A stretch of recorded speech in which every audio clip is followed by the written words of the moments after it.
Seminar یوم قومی زبان 25 فروری 1948 کو قائد اعظم نے اردو کو پاکستان کی قومی زبان قرار دیا اور اسی شام قانون ساز اسمبلی نے اس کو منظور کر لیا، جبکہ آئین 1973 میں اردو زبان کے نفاذ کے لیے 15 سال کی مدت مقرر کی گئی، جو 1988 میں پوری ہو چکی۔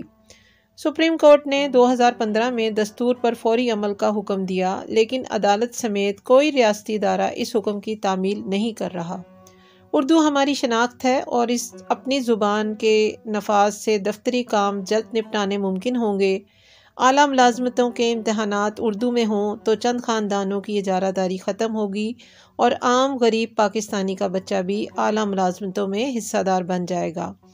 قومی وقار اور قومی پہچان میں اضافہ ہوگا، قوم میں اعتماد بڑھے گا۔ آئیے اپنی پہچان پر فخر کریں، اردو بولیں، اردو لکھیں اور اردو کو عزت دیں۔